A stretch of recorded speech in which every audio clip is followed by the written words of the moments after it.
So we have a project. We call it OM Champion Project. Centre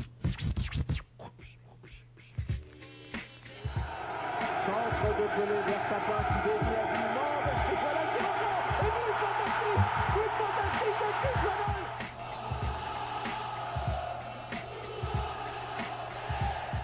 Dimeco dans le paquet. Ils n'ont pas signalé au jeu face à Joël Max et ça va être le but de Chris Waddle. But de Waddle. 1-0 pour l'Olympique de Marseille.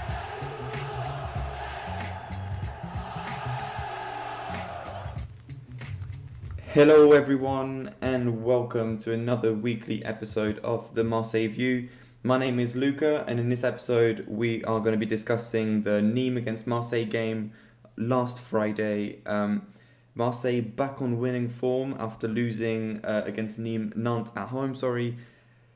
Marseille travelled away to Nimes, not too far, but kind of a derby down south with a lot of supporters from Nimes also supporting Marseille, and so there's usually a lot of sparks between the two clubs. But regardless, Marseille back their 16th win of the season and are continuing their impressive run this season with over 2 points a game accumulated, which is actually the second best track record and progress since the start of the millennium. Obviously, the first being the season that Marseille won the title in 2009. Marseille went to Nimes and won 3-2. Quite a dramatic game with Nimes scoring as early as the 5th minute. And as all the Marseille fans knew from last year, very traumatized from last year's game when Marseille lost 3-1 against Nimes away. Nimes scored very early in this game, and then it was just panic in Marseille's side until very quickly afterwards, Dario Benedetto with a brilliant link-on play with Boubacar Kamara and Pounassar equalised, and then from then on it was just the Dario Benedetto show, who actually bagged his first hat-trick for the club. So without further ado, we're going to dive into this game, debrief this, stick to some of the play analysis. We're probably going to be talking more in depth about Mandanda, about Payet, Kamara, and obviously the main man Benedetto. And as an add-on, we're also going to speak about some of the youth team strategy, because we have had some comments from the director of the youth team, and then we're going to be discussing some of the young blood that you might see in a professional squad next year. So to help me do all of this today, I have two speakers that you will all recognize with the voice. The first person is Stefan, who's back after 2 weeks of absence. How are you, Stefan? Hi, I'm really good. Yeah, how are you? Yeah, not too bad. Yeah, are you having a bit more relief after last weekend? I don't know, to be honest. No, not really. I think that it's good to get 3 points, but I think that we look weaker. I feel like even though this is better than the Nantes game, I feel like we're looking more and more vulnerable and maybe more and more exposed. So I will warn you, we've been told to be a bit more positive on this podcast. Well, it's a victory, isn't it? So I guess we've got that. I mean, I was listening to you guys last week after the Nantes game, and I did think, fucking hell, this is miserable. Right. Cool, and the second speaker is, and we've been warned, second speaker, we want some positivity on the podcast. How are you doing, Ben? Yeah, really good. See, this is what I'm talking about. That was the copy of the AVB, that he does sometimes when he enters the training room after a win. Good, thank you. Hope everyone's good. I agree with you, Steph, that we do look more vulnerable, but if looking more vulnerable means that our striker gets a hat-trick, I'll take that. This is true. Yeah, absolutely. Right, well, let's go straight into the Nimes OM game. Before we talk about the actual performances and what we thought about the game, which is I usually ask you guys what your general impressions are, I'd actually like to ask you what were your thoughts and your expectations before and going into the game, because like I said at the start, Nimes traumatized us last season, where we second game of the season we thought it was going to be an easy game against a promoted side, and we got absolutely wiped off of the field, and it was pretty much a preface of what was going to happen for the rest of the season. So a lot of pessimism, a lot of negative tweets and thoughts coming from the OM fans leading up to this game, especially when we just lost at home against Nantes. Stefan, I'll start with you because you weren't here last week. Going into this game, what were you expecting from ABB's men? I was expecting them to win because Nimes were shit. They're third from bottom and have been crap all season. So, They yeah, had won 4 games out of the last 5 though. Yeah, but they're still shit. I mean, come on. So yeah, I was still expecting Marseille to win. I wasn't expecting Nimes to beat them, but I mean, maybe I'm being a bit disrespectful. I know Nimes, especially at home, you know, they've got quite a good kind of little fan base. It can be quite a fiery atmosphere and stuff. But no, I still thought we would win. And I'm a bit of a Nimes fan. I do like Nimes. You know, they're probably my second team in the league, but I don't really see them as a serious threat. You know, I felt like the Nantes game I was a bit more worried about actually, because, you know, as you mentioned in the podcast last week, Christian Gourcuff's teams always seem to give us problems over the years. So I have a sort of funny feeling we might struggle in that game. But no, today, this weekend, I was kind of confident, but I thought it might be a scrappy game. I thought we might struggle, but I thought we'd probably get a win. All right, cool. Well, that's actually going against the grain of what I saw from the majority of OM fans. But I mean, at least I'm glad that you actually were correct on that prediction. What about you, Ben? What were you expecting coming into this game? Shit, this will probably be my only pessimistic comment of the evening. I was there last year, so I went there on holidays south of France, convinced the missus to go there for a day trip. You can probably feel me holding up the 2 fingers, day trip, with the the sort of exaggerating remark. So we went there. She realises there's loads of OM fans. And she's like, for fuck's sake, you're going to the game, aren't you? I was like, yeah, of course I am. And then the drive home was a lot less fun because she was just like, Ben, don't fall asleep. Remember you lost. I was like, oh, thanks, honey. Fuck's sake. So I wasn't pessimistic, but I was worried that because despite our away form, which has been quite incredible against our direct rivals so far, this had the sense of a trick game, especially after we went 1-0 down fairly early, that we could probably have easily lost that game if we know we'll discuss the detail of the game, but after half time, even though we were 2-1 up, we considered a lot of chances. They could have equalised, and last year they probably would have equalised, just knowing our luck. But we held on and we performed all right. It wasn't flamboyant. It was flamboyant at times, but it wasn't amazing. But yeah, I was satisfied that we won, but I'm still disappointed we conceded 2 goals. Right, yeah. I mean, yeah, absolutely. I was probably more on the side of Ben going into this game. I was seeing Nimes as quite a threat. Even if they hadn't won the last 4 out of 5 games, it's just a derby. We know how they play. We know they're basically a team that is the classic Ligue 1 teams that will just base everything on physicality. And then when they're motivated to play against a team like Marseille, because a lot of the players are from there, and then they obviously want to shine against the club that they like. I was a bit scared, and I'm not gonna lie, it was a nice surprise. But I mean, 5 minutes up, and then I'm conceding against Nimes that way, particularly. I was just shitting myself. I'm not gonna lie. Yeah. But we bounced back pretty quickly, didn't we? And that's probably clearly the main got point. Character this season to do that. So yeah, what's one thing this season is, like, even when we have that kind of game, right, that moment, that early goal, which you could easily have seen in the last season. Those kind of games going like, who was it we played the first game of the season? Was it Rans? We played Rans, yeah. Where we just like have to grind through 90 minutes of like being shit against someone we should be beating. But this year, for the most part, most of this season, like, we have got a lot of character. Like, we do seem to be able to bounce back in games and sort of pull ourselves out of a mess. Well, actually, Mr. Statistician here, we are second only to Liverpool in Europe of points won when coming from behind. So really? let that sink in.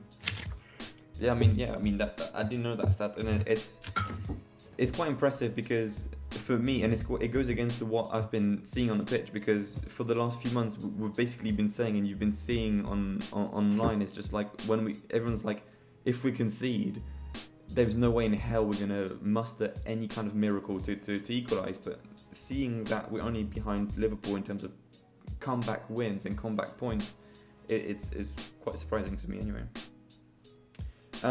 You guys actually mentioned a few things about your general impressions and how the game went. And you obviously mentioned the fighting spirit of the team after going down.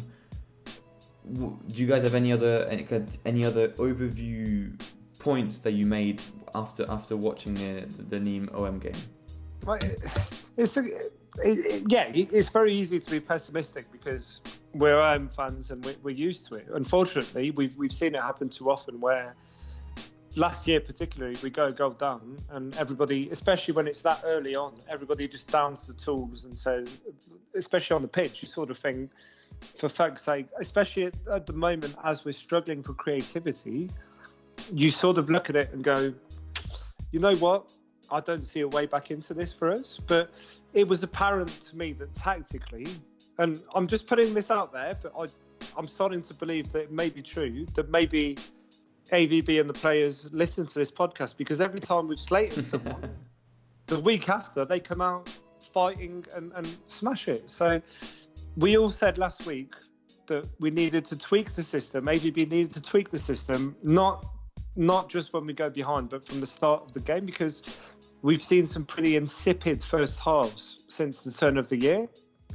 And if you look at the stats, before Friday's game, I think 17 of our last 21 goals have come in the second half. And Friday was the opposite. I think he started from the off. You could see that Sanson was much higher up the pitch than he usually is, which is what we did against Lille, which is when he tweaked the tactic and he was closer to Benedetto and we came back and won. Yeah. And Sanson was actually there from the start of the game. He was very close to him. And the system was already different from the start. So fair play to AVB for listening to us and adapting it slightly and being a bit more ambitious, especially away from home. Yeah, absolutely. And it's a worth point making. And we'll probably discuss as to what we think was changed, like compared to the game against Nantes at home. But it's one of the points that you made is we didn't play at all like the classic 4-3-3 that we've been showing these past few weeks. It's been, Sanson was so far up the pitch compared to previous games. It was almost like we were playing in a 4-2-3-1 kind of thing with Sanson as the number 10. The false number 9. The false number 9. Yeah, almost the false number 9. Yeah. Yeah, no, definitely. What about you, Steph? What did you think about the game in general? Like, is there anything that struck you particularly? Yes, I guess this is maybe a continuation from the Nantes game, is that I felt that we seemed to defensively were really struggling with teams that are with good movement, that are when we've got I guess we're backs against the wall and they're attacking us, and with Nantes at times they were just the players were just moving around a lot. They were playing at quite a high tempo, and our defence, the back four, were just getting caught out, leaving lots of space. And it's very reminiscent of last year, about how poorly we've always played defensively when we're under pressure. I did feel a bit like this throughout the Nimes game, especially in the first half, and a lot again against Nantes as well. I just feel like teams that are that kind of look at us and go, fuck it, we're going to have a go at them, they'll bottle it. I feel like we're going to keep getting a hard time throughout the season if this keeps happening, if we don't learn to control the tempo of the game in the middle of the park and slow it down when we are facing those kind of constant attacks from teams that are trying to kind of unsettle us from early on. So I think that's a bit worrying, like defensively, and I think individually there was a number of performances throughout the back that I thought were questionable. Even like the fullbacks where they were quite good going forward, I felt like we were making a lot of mistakes as well. Mm-hmm. I would push back on your first point about you saying that we struggled to play against teams that really bring the game to us and put a lot of tempo into it. Because it is something that we did. We have mentioned this in previous podcasts and saying, teams are tired of just waiting for us and they can see that we're struggling and we don't have any creativity, so they're going to start pushing up. But we've proven with the Nimes game that you can try that, and then we'll find a way to beat you anyway. So I feel like. But against a better team, though, I mean, Nimes are not a great team. By all means, they're facing relegation, or a relegation battle, so we could come up across a slightly better team and not be able to bounce back like that, don't you think? I mean, yeah, That's I exactly agree. what happened against Nantes. That's exactly what happened against Nantes. Exactly, You're yeah. right. Yeah, but do you think Nantes are not much better than Nimes? I mean, Yeah, but okay. Well, I think Nantes Well, no, are it's decent, you know. Gourcuff has sussed us out. Gourcuff has sussed us out for years now, and he just knows. He obviously knows Ligue 1 very well, and he just knows how to adapt tactically against us. But yeah, you do get kind of worried, and again, we weren't hugely creative. But the key difference, and I'm not going to bore everyone with statistical analysis again, but you've the been doing number your of homework, balls- haven't you? I have to. I'm too passionate. But the number, if you look at the number of touches Benedetto had on the ball in the first half, it's the most he's had in the first half all season. And it's not only the 2 goals he scored in the first half, it's just his movement. Because on the first goal, he's the one who gets the ball back. And afterwards, there's a good 40-second sequence of play before it comes back to him and he taps it in. But he's actually the player who wins the ball back originally.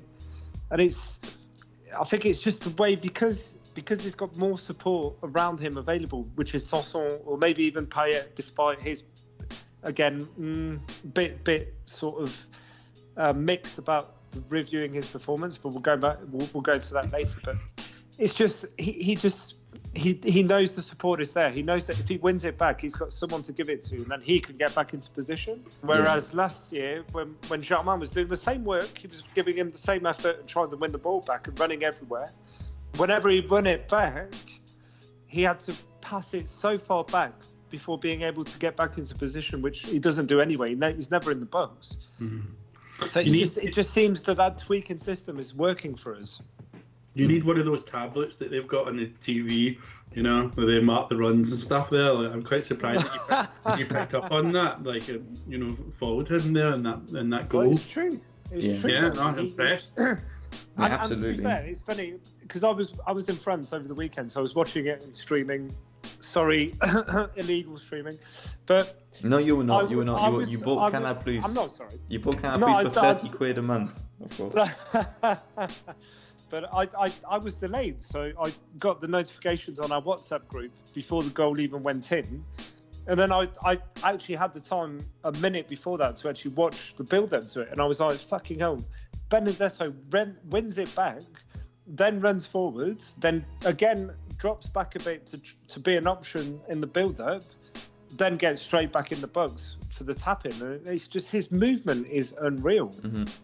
Yeah, I think we will make a specific 10-ish minutes talking about him because he's had such an interesting performance and such a different performance than what he's accustomed us to this season. I mean, we're comparing him to Germain last season, but there's no need to go that far. He's had some shocking performances as recently as last week, and so it will be interesting when we talk about him to have a look as to what's changed in his game and then what he can learn from the Nimes game to build upon.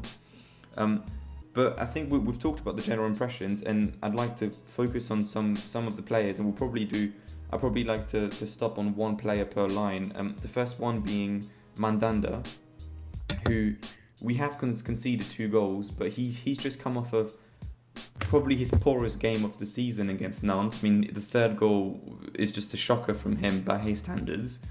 He did, even though we did concede 2 goals, he's pulled a couple of wonder saves that would have allowed Nimes to equalise and probably would have made us drown yet again. Another great performance. What did you think of him, lads? I think, yeah, you're right. He made some good saves, but I think the second Nimes goal was just a shocking mistake that I think, regardless of how good or how decent his performance was, that's the thing you're going to remember from that game is him fumbling the ball. You know, It it has been his weak point for Yeah. forever. I feel is him coming out to try and challenge for the aerial ball has often been his weak point over the last few years. Yeah. I don't even think he needed to jump for that as well. I think no. I feel like my memory's not great, but I feel like there was a lot of players around as well. I don't know if he needed to come out for that. Yeah, maybe he would have been better staying on his line. Yeah, maybe a bit overconfident because he'd done so well up until then. Maybe, but yeah, hey. it's definitely, it hasn't been. We know that throughout his career, it hasn't been his strong point to come off of his line. But I really hope he doesn't use that kind of bad experience to stop doing that, because for me, a keeper that stays on his line just terrifies the defense line because they don't know where they stand, and they need that reassuring kind of keeper that will like shout their name and just be like they've got it and then air the ball out. I really hope that he doesn't go back to his old habits of just leaving the defense to deal with like odd balls on their own. Yeah. I think to be honest, I think it's a game to forget for him, actually. Just, you think so? Yeah, I think just move on. He made a mistake at the end. Move on. Next game, I'm sure he'll be back. No, before that, I mean, yes, he makes. I think the problem with Mandanda is because he pulls off incredible saves, and he's not done many incredible saves this season, but he's been there when he needed to be there. He's the last wall, and he's kept some shots from distance out, or some close range shots like the overhead kick, like Ferhat. I think Ferhat had a good shot as well, which he just tipped over the fingertips just before we scored the third goal. And he's just there. He's just consistent. And even if, yes, the second goal was a bit of a comedy goal, up until then he was faultless again. He's on it this season. He's the top goalkeeper in Ligue 1. He's probably, I don't have the statistics, but I think he's probably in Europe. He's definitely in top 5 in Europe in numbers of shots faced and shots saved. And he pulled off a blunder. He kept us in the game, and we've seen it so many times since October, where we go ahead or we equalise. Then we tend to ride the storm a bit, and we put ourselves under pressure because the rest of the team is maybe asleep, and we'll do this in the next line by line. But the defence recently has been, it's been a bit shaky, whereas it was our strength for so long. And he's just there. He allows us, he enables us to ride out that storm and that pressure, and then we always tend to score after a period of pressure. Yeah. The thing is, though, like, you know, regardless of how good he played, don't you think like what happened at the end of the game though is kind of what for him himself is going to be his sort of lasting, I don't know, feeling from the match. You know, it's like if there was a striker and like Benedetto, say he played a really good game, he moved really well, and then he misses a penalty at the end. What you assume that he's going to come out of the game feeling low in confidence or feeling disappointed with his game? No. So I just feel like from a goalkeeper as well, to make that mistake at the end, I feel like I think he's probably going to look back in that game and be frustrated, and that's what I say, is probably just best forget it and move on. Mm-hmm. Yeah. Don't forget it all, but forget that moment. Yeah, sure. I mean, before we move on to the next player I'd like to focus on, I would. You mentioned that the Mandanda you think is the best goalkeeper in French league. I would give, for me, the edge to Rajkovic, the Reims goalkeeper, who's been excellent, and they've conceded less goals than PSG's, and that's Reims. I mean, I think he probably has the edge over Mandanda at the moment. Sweet, sign him up. You think?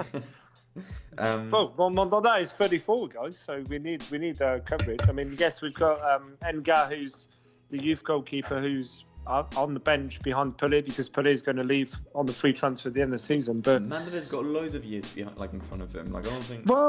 Well, you say that. I mean, look, yes, especially after last year, we were all dead and buried. He was dead and buried after last season. He's come back, he's bounced back, and long may it continue, touch wood. He's the most capped player in our history. He's been one of our most consistent players ever.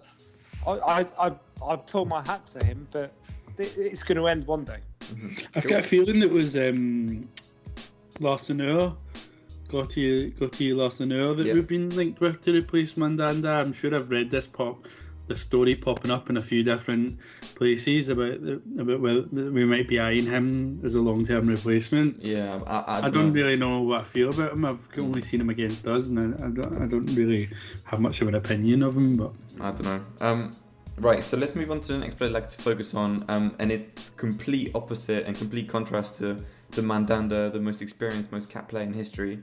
And it's talk about Boubacar Kamara, who's been putting some shifts in the midfield position in a 4-3-3. And interestingly enough, this game he wasn't playing in a 4-3-3 as the lone CDM. He was playing more, like we said, in a 4-2-3-1 with Sanson playing so much higher up. So he was playing as a defensive midfielder with Rongier, essentially. So he was sharing the midfield there. And yet again, you guys will tell me what you think about him, but yet again, he pulled another great performance. I did identify some of the weaknesses in terms of his appreciation for man marking and zone marking during counterattacks, but he in the first goal for me is all him. That lob through pass to Bounassar was just amazing. I mean, how can you even expect a centre back, because he's essentially a centre back, to make that kind of pass and have that kind of vision? For me, he was one of the men of the match. What did you guys think? I'll start with Steph. I think he's fantastic. Yeah, and I think, as I said, maybe a few podcasts ago, I'm really noticing how more confident he is in his play. The fact that he's making passes like that, he's you're seeing him bombing forward, taking long range shots and things like that. So yeah, I mean, we're really seeing this young player blossoming into a quality midfielder. And at times against Nimes, it seemed like he really was like bossing, but as you touched upon, like there was some issues in terms of like how porous the midfield was at times when Nimes were on the attack. So his performances are not perfect over 90 minutes, far from it by all means, but clearly we're seeing that he is such an exciting young player, and in midfield he's doing better than I thought he was. To be honest, I thought there would be some limitations to how he would perform in that role, and then eventually he would go back into central defence, but he's done so well that it's kind of hard to see how we could consider moving him. And it's important to note that Gonzalez obviously picked up his third yellow card in 10 games, so he will be suspended against Montpellier. So it probably means that Kamara is going to drop back alongside Chaita, and Strootman will place him for at least one game. Knowing that he's been putting these performances and knowing what Strootman can, or the lack of what he can provide, are you scared in that position? Well, look, away to Montpellier, honestly, I'm hoping. Well, I'll say a draw, but we've been surprised so many times away from home this season that we'll probably end up winning it. But who knows? But I'm not worried. But I think I agree with you, Steph. That remember, guys, when we did the third of the way through the season podcast during the international break, and we analysed his comments, Kamara's comments, where he said, "Yeah, I'm happy to put in the shift at central defensive midfield, but it's not really my position. I'm a centre back, whatever." And he's come on leaps and bounds since then. And surprisingly, he's much better going forward than he is actually. I mean, he's really good at that position, cutting up counter-attacks and putting in the tackle to protect his centre-backs. But going forwards, I think he himself didn't realise the quality he has, his vision, and his reading of the game have always been his strong points. His positioning and his man-marking have not. And that's where he's really come good for us in recent games. And he is... Rongier was a lot better last night. I think that was his best game in quite a while, actually, in terms of taking the ball, putting it in the control and distributing it. And Nimes didn't put as much pressure on him as other teams have in recent weeks. The curse so maybe that though. Contribute. Yeah, great shot. But he almost scored. Yeah, he almost scored. But look, he'll score eventually and whatever. But as long as he keeps putting in the shift like he did on Friday, as long as it keeps contributing to our victories in key moments when he gets the ball and he's able to distribute it, I don't care if he scores. That's secondary compared to his contribution and him sacrificing himself in that midfield position. But Kamara, he's brilliant. And I'd like to think, because we're seeing this sort of renewal of ambition from AVB, where yesterday he put Sanson a bit higher from the start of the game and adapted the tactic a bit slightly to take the game to the opposition rather than just sit back away from home and counter. I'd like to think that AVB may have Corones and put Perrin next to Chertakar, even though it's a very ambitious call at this stage. I don't think he will. But if he did that, left Kamara in midfield, then that would be big balls. But I don't think he will. Do you think Perrin's good enough though? I think he's good enough for a game. I think now's the time to put him back in there because we've got the cushion. We still have the cushion in terms of points on Rennes and Lille. Now's the game. If you don't put him back in now, what have you got to lose? Even if we lose again away to Montpellier, which look at recent years, I think we've conceded 9 or 10 there and scored 1 or something. We've got a very poor record away to them. And if we're thinking of making him our third or fourth defender, we have the brilliant opportunity to test it. Yeah, and to not affect the balance of the team as much as it would be affected by losing Kamara in midfield. Oh, yeah, absolutely. And right, so that's Kamara done. And the third player I'd like to focus on and key on before we talk about the obvious man, the hat-trick man, in a bit, is Dimitri Payet, who I feel was a little bit overshadowed with his assist for the second goal and greatly contributed to the third goal because he's the one that whipped in the free kick. What did you guys make of his performance? I personally felt like he was, I don't know if complacent is the right word, maybe he's still nursing the injury that he's picked up against Lille, but he seemed a bit slow. He didn't seem as comfortable in a game that was a lot more fast-paced than we're used to. Yeah, I mean, I probably agree with that. It wasn't his strongest game. Are you worried about it? Are you worried that it could be an injury, or do you think it's just a one-game bleep? I probably was. I hadn't really given it that much thought, so I just assumed that he hadn't had a great game. To be honest, I wasn't concerned about it, but I didn't really.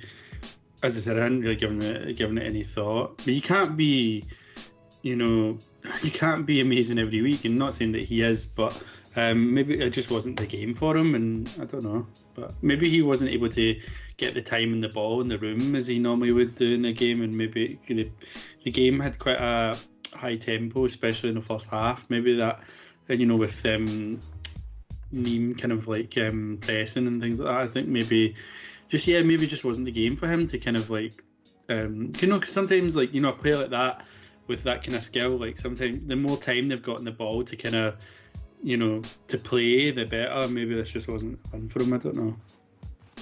I think you're right in a way, but let's contrast it with the actual result.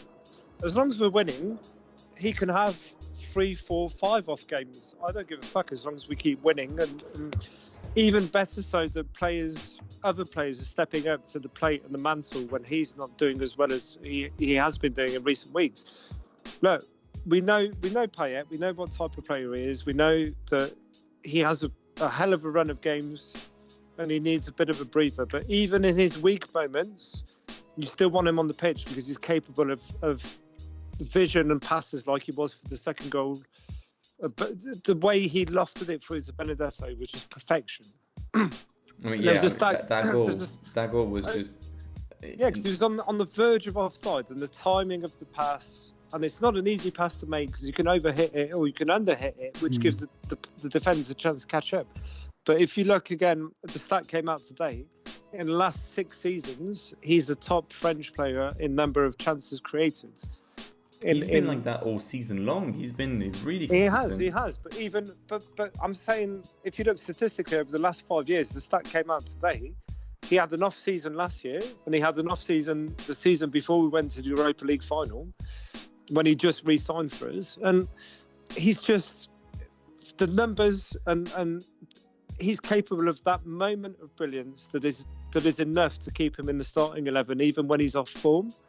And that's all we ask from him. We ask him to be decisive when he can be, and just bring it on. If the key thing is, even when he's off form, which is right now, the other players are stepping up. That's what matters the most. And he is a player that I think just gets a really hard time off the fans and the press. I feel like he's not always appreciated. I remember reading somewhere, I think at the end of the year, like he wasn't included. I'd read I don't know what it was. I read it, but somewhere they'd selected a team of the decade and he wasn't included. In the Gans team of the decade, and yet he'd had like I think something like that was probably Ed, wasn't it? No, it wasn't us. It was but it was he'd had like I was reading that he'd had like something like 30 more assists or something than any player over that 10-year period. You know, so he was like way ahead and like the assist chart and stuff like that, and you know, like I can't remember what the numbers were, but they were like ridiculously high. And yeah, it just shows you like maybe that he's the kind of player that does, you know, the good stuff that he doesn't always get fully appreciated because of the number of games he has where he's, you know, a little bit below par. He's he's inconsistent and he can be a bit maybe it's that he comes across as a bit lazy at times is why people give him such a hard time. Yeah, and very quickly, just a yes/no answer. I'd like to just run this by you because I have seen it in another talk show. Do you think about Payet? Do you think he sees all the injuries that is going on with Martial, with Coman, and Dembele, and all of his potential rivals to claim a spot for the French team? Do you think there's a risk that he could start load managing the rest of the season? I wouldn't blame him personally because the only reason he missed the World Cup was because he insisted on playing the Europa League final for us and went off after 25 minutes. So I wouldn't blame him because of the way the season's unfolding, as you say, with injuries to other players in the same position. And he probably has a bit of frustration and resentment with regards to the fact he missed that because he would have been on the plane to Russia, no doubt. Absolutely, instead of Fekir. Yeah, so I wouldn't blame him. Because he's contributed enough up until now, but I think he will still have some moments of brilliance between now and the end of the season. At the same time, despite all of this debate about international competitions and he only plays well when there's a chance to be in the squad at the end of the season and stuff, he's an affectionate player. Gignac was the same. If he's got a manager for whom he's willing to sacrifice himself and die, he will go 200%. At the risk of injuring himself or missing a couple of games for injury or suspension or whatever. So he's just one of those that if you put him in the right conditions with the right manager, he'll go all out and he'll turn on the magic because he buys into the project and he buys into the vision, etc. We're talking about a player who the stats came out today again. He's fifth in Europe in number of chances created over the last 5 seasons. The only players ahead of him are Ronaldo, Messi. I think De Bruyne's up there. Yeah, De Bruyne's up there, and I think Ozil or what's his face? Another star players ahead of him. And surprised we are lucky to be honest. Yeah, but numbers of chances created over 5 years. I mean, we're talking about Ronaldo. He's won the Champions League 3 times in the last 5 years. Yeah, no, but I just never think of him as an assist maker. But he is. Me neither, but he actually is. But you look at that and you say, we will look back on this period, I think, in 5-10 years, and we'll say, for fuck's sake, we were very lucky to have him in his prime for so long. And not only did he leave at his prime, but he came back and he's found his prime again a couple of times since then. And yes, we criticise him for his nonchalance and maybe his sometimes lethargic attitude where he tends to take it too easy or not put in the shifts and just pull a moment of brilliance out of nowhere. But guys, this type of player, especially for Marseille, only come along every 10 years. So let's just be happy we've got him. Even though he's poor at the moment, he's gotten us out of so many shit situations in the past 3 months. We can't complain. And what about you, Stefan? Do you think there's a risk that he can load manage for the rest of the season as the aim to get into the French squad for the Euros? I don't know. I doubt it. To be honest, I don't think he's going to get in the squad, and I don't think Deschamps will pick him. I don't know. I just don't really see it. I think who else is he going to pick at this point? He can't pick Thomas Lemar. I mean, he picked Jonathan Icone, which I don't feel is good enough to play for France, but I mean he scored for them, didn't he? But I don't know. I just feel like sometimes he just if he doesn't see him in his plans, he'll just find other players to fill the gaps. So I think we can have this debate again if Giroud gets in and Payet doesn't. That's the time to have this debate again. Cool, right.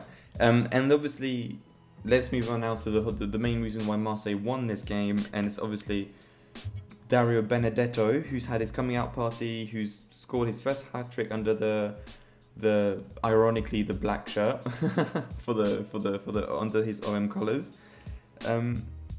He's now scored 11 goals this season.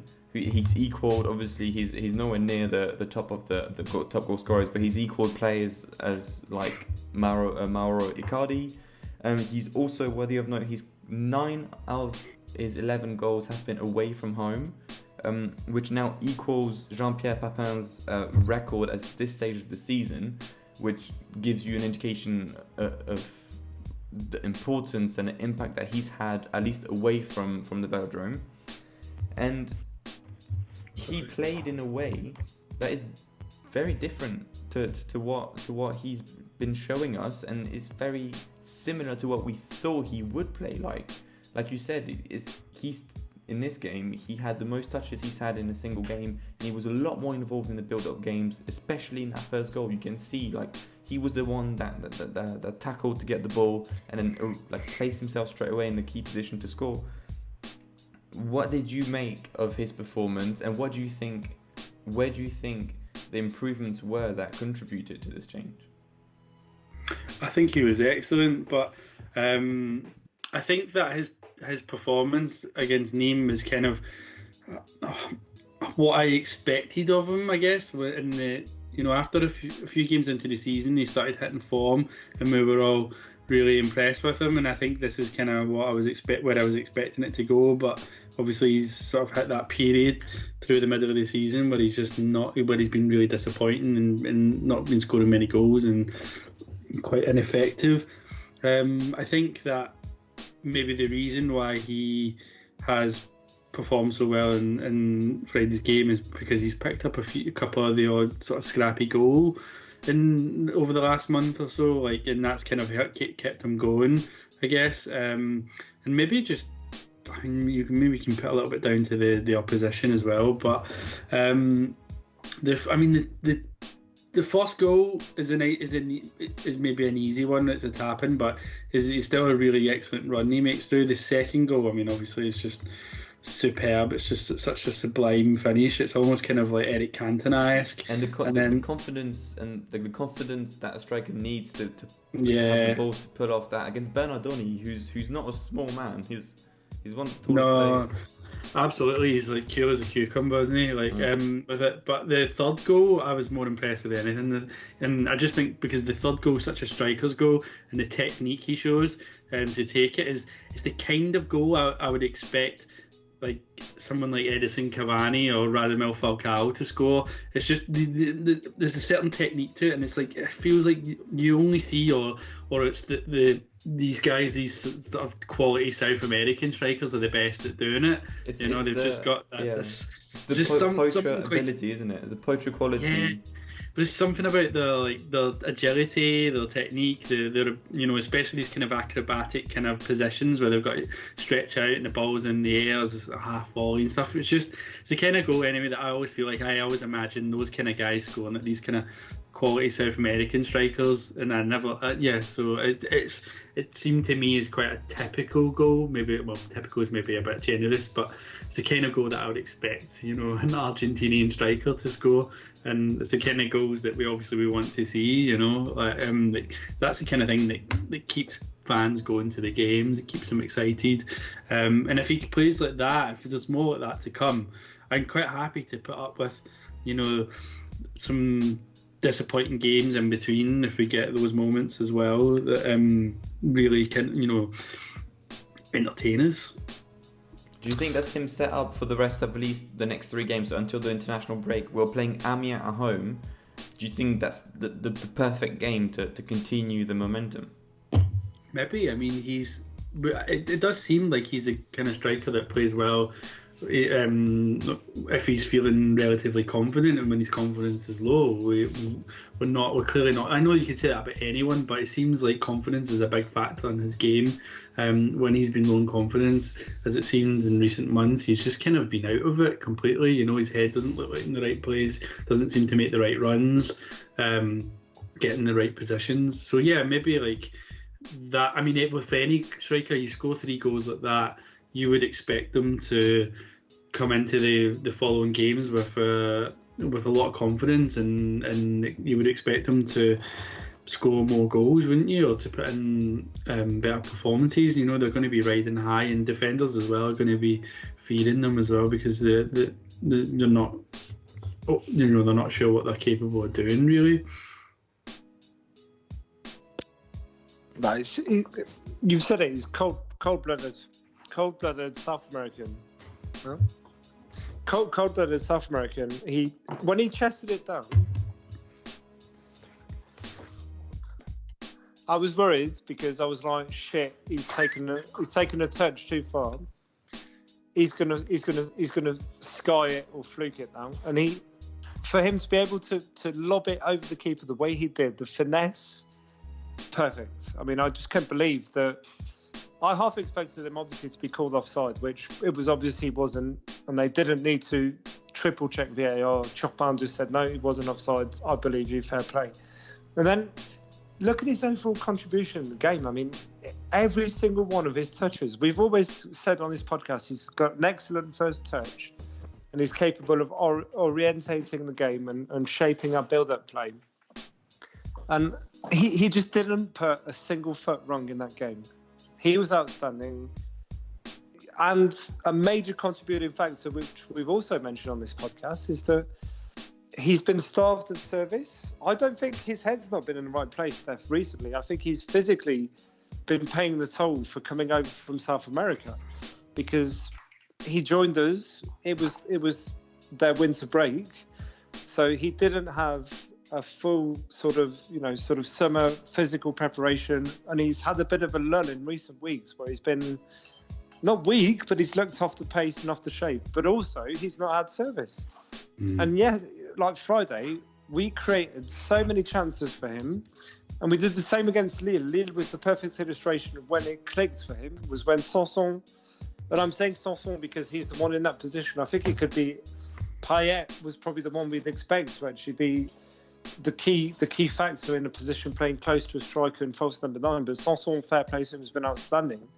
Since then, he's been able to link up much better, get more touches on the ball, and sort of ease himself into game from a confidence point of view, that he gets enough touches on the ball that if you give him the ball in the penalty area, he's 80% likely to score than he is to miss it. And that's a hell of a player. We've signed him for 15 million, guys. For fuck's sake. It's his first season in Europe. How many other strikers that have come straight over from South America, regardless of age, have had such a good season statistically? Yes, it's Ligue 1. Yes, it's the French league. But still, if he reaches, for me, I think Mo put this out on Twitter the other day, if he reaches 15 goals in Ligue 1 this season, he's been a successful signing. Of course. I think there's no doubt about that. Do you think, I will leave it at that. Do you think that, I mean, you're probably going to laugh when I say this, right? But I just wonder whether playing with Shaman as well in the team makes a difference. I know that earlier on in the season, Shaman was playing a lot in the right wing, Benedetto up front, and then as the season's gone on, we've seen Spinassar, Radonic, a lot of kind of Lopez, different options. And I just sort of wonder whether having someone like Shaman around as well, who obviously, in a lot of these games doesn't seem like he's doing anything, but just the way he sort of moves and pulls play around or away from him enables someone like another striker like Benedetto to be more effective in the game. Is that possible? I don't know. I personally don't think so. Yes, I don't think that Germain would voluntarily or consciously contribute anything positive to the squad. So Jesus, Steph, you're asking Luca to praise us, mate. Like I don't know if you realise what you've just asked him. Well, you've got my answer. Short and Do you not sweet. agree, though? I mean, because that's one thing that I agree, because Germain is that player that sacrifices himself. Yes, we all expect a lot more from any player who played for OM. And I will still, at the end of his contract or experience with OM, whether it's this summer or next season, if he leaves on a free, I'll still be disappointed in Germain, but I will be more disappointed in managers that have been incapable of using him correctly, because he's always played with another striker next to him. Oh my And God, no, not this again. No, sorry, but he's inefficient as a winger. He cannot play as an out-and-out winger because he's clearly incapable, whether it's him or Maxime Lopez.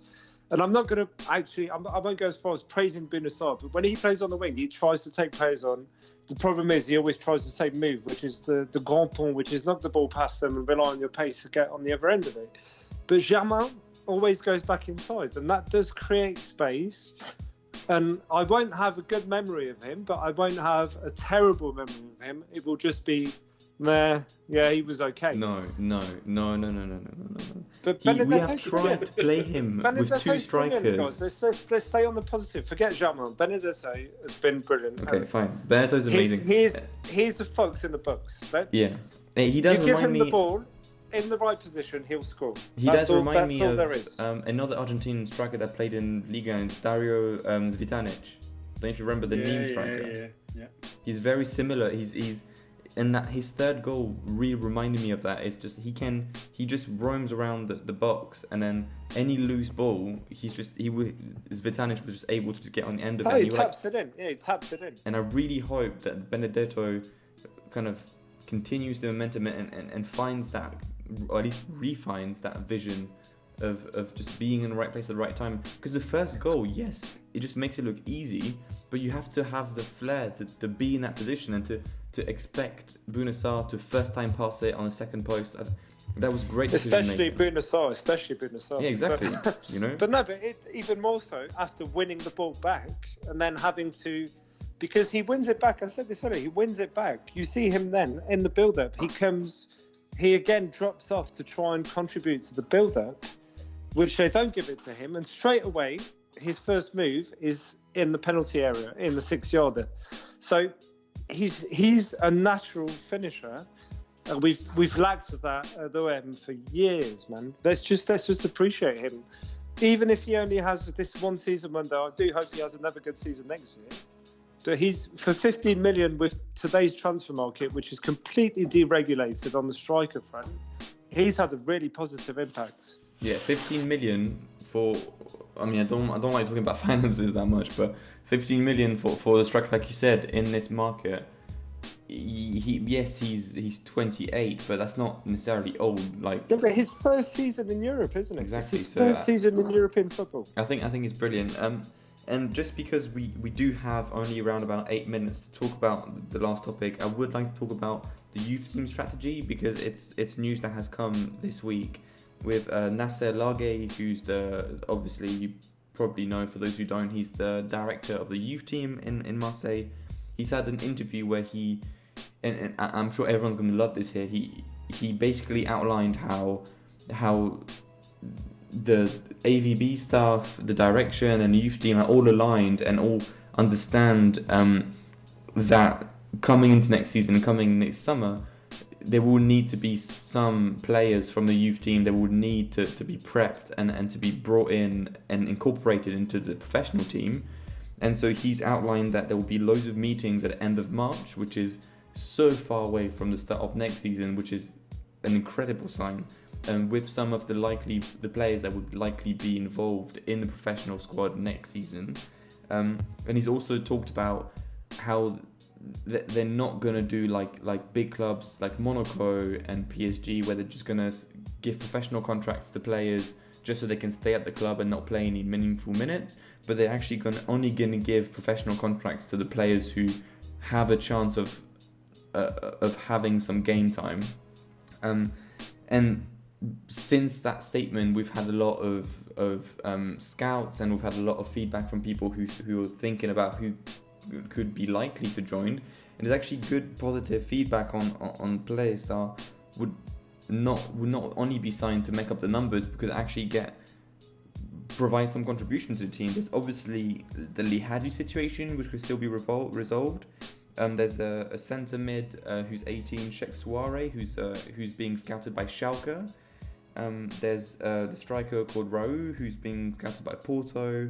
There's Bertelli, who was the youth player of the month in the month of February. There's also a 70-year-old kid called Richard, who's international for the French team under 18. And then there's another guy called Vianney and a guy called Scortino. So lots and lots of talents. Realistically, given the financial fair play situation that we're going to have next season, how many of these players do you think are going to be signed up, and how many do you think are actually going to contribute to the season next season? Well, it's hard to know, isn't it? Because some of them they're so young, aren't they? They're all about 16, 17. Yeah, a lot of them are 18, 17. Yeah. So I think I can't expect to necessarily see them getting first team minutes next season, to be honest. But that doesn't mean to say some of them won't sign professional contracts. The one that I had heard of a few of them before, but not all of them. Like, I'd certainly knew about Richard. Because I think he's a right back, isn't he? And I think he Richard, I think. But it's are you sure? Complicated. Is it not? That's what I thought, but is it not? It's one of the two. It's one of the two. Richard, I think. But yeah, so I think they do that player of the month thing, the Boulanger player of the month for the youth players, and then and then he definitely won it once or twice before, about a year ago, and that's where I kind of I sort of stumbled across him, and obviously don't know what to expect, but I think Suarez had left back, is he? I'm not sure. Suarez is a centre mid, mainly centre mid. Right, okay, maybe I'm thinking of someone else, but yeah, the others I don't know. I mean, I saw in the squad Bertelli was in the first team squad the other day, and I was kind of like, who the fuck is this guy? Yeah, I mean, all of these players have trained with the professional squad already this season, so. Yeah, so I don't know. I mean, it's I don't get opportunities to watch these kids, unfortunately. So it's hard to really know, and really what you're limited to known as little clips that you can find occasionally about people on YouTube, or what's discussed in some of the forums, for some of the supporter sites. But no, I don't know too much. I actually thought some of the guys that were that have already got professional contracts or were more likely to break into the team, or even a guy we've talked about in Kunku a lot. I don't think he's signed a professional contract yet, but he was someone that I was kind of hoping to see maybe this year or next season as a possible first team player, given that we had such little options at left back. But I don't know, it seems like all these new younger players are coming through as well, so you don't know if that means that the ones before that are not good enough, and then we're already moving on to the next lot, or not. I don't know. Two key points for me. I'd rather sign them professional than they go like Haji is going to do, and we're going to get 300 grand for him for training him. I've written him off. Fuck it. Good luck to him. Hopefully he makes it good. If he doesn't, it's his problem, and he'll probably look back and regret not signing for us. But how many fucking players have we seen come out of the Lyon Academy, and you look at them and you go, this kid's worth fuck all. Yes, it's their strategy and philosophy to promote youngsters like Tolisso or whatever. But then suddenly they come good and they manage to sell one out of 4 or 1 out of 3 or 1 out of 5 for 60 million or something. What the fuck have we got to lose? Nothing. So I'd rather we sign them up. Yes, we're going to need to make up numbers in the squad next year, because I don't see us making more than 2 or 3 signings this summer. And that's to replace the players we're going to lose on free contracts or whatever, and the players we're not going to extend, like maybe Lopez. But what have we got to lose? This is a strategy. I hope that we're not. Fucking hell. I hope we're not just. I hope we're not just signing players though to professional contracts just to make a statement. But it's one of those. AVB clearly is involved, isn't he? So he's the type of guy who will give every one of them. If he is consulting with the staff and saying, "Yep, he's worth a professional contract," I'd expect each of those players to at least play between 5 and 10 games next season. And that's enough to give yourself an idea. Are they good enough? Are they not? If they're not good enough, then you've signed them probably on the very low basic wage, like 20 grand a month or whatever, and you sell them in second division or to a club like Reims or Nimes for 2 million, 3 million, whatever. But we're at the starting. This is the foundation of our strategy, which is to train up our youth centre and train up our young players. If we don't sign them, someone else will. I mean, Yeah. already on Suarez and Porto as well. So yeah, which is a good sign, isn't it? If they've been linked with clubs that other clubs. What do we have to lose? Clubs that have to lose at finding young talent as well. Exactly. Yeah, I just wondered, like, the timing of that is, given that Lihaji is about to sign, it looks like for Lille, I think, or somewhere else. That's a major. Probably Lille, yeah, probably Lille. That's a major blow to the whole, the project, the Champions project, and all this like Next Generation crap, and the fact that it is if he's the only one. To develop players and to bleed them into the squad. So because this player Lihaji is what we hear is that potentially was the one of, or if not the most talented one we've produced for a long time.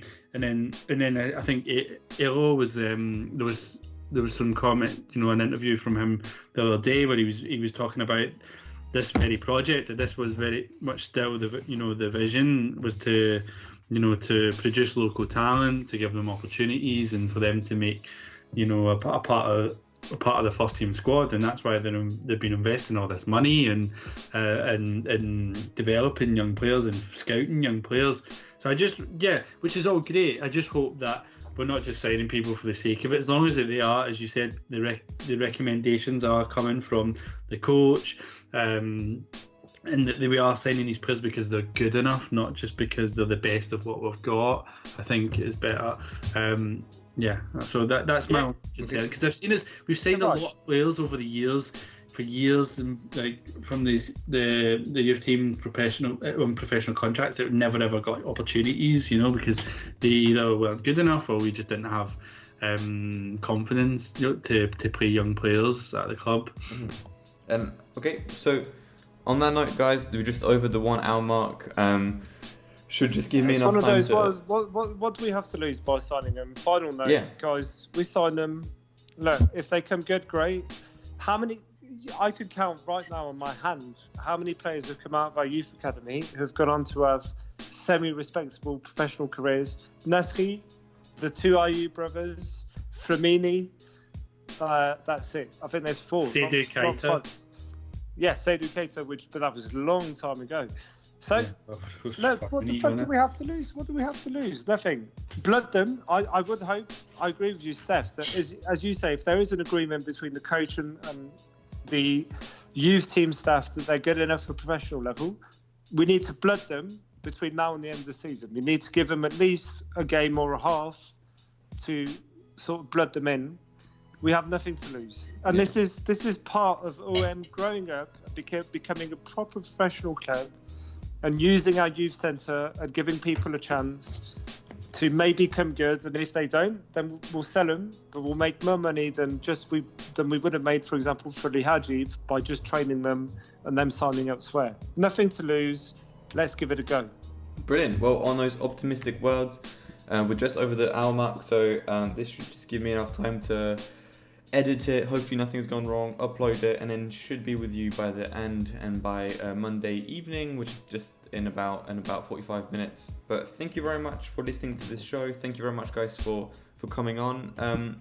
The next episode will be next Monday after Marseille plays Amiens at home, hopefully extending the win streak and putting a final nail into the coffin of Marseille. Well, there's what, second. guys? There's 9 games left. 9 games left. 4 wins. 4 wins, I think we do, because there's Lille-Lyon this weekend and Rennes-Montpellier. Yeah, so the 3rd, 4th, 5th and 6th team in Ligue 1 are facing each other, so bound to lose some points here. So thank you very much, guys. Thank you for listening, and we'll see you next Monday. Thanks, everyone. Good night. Bye-bye.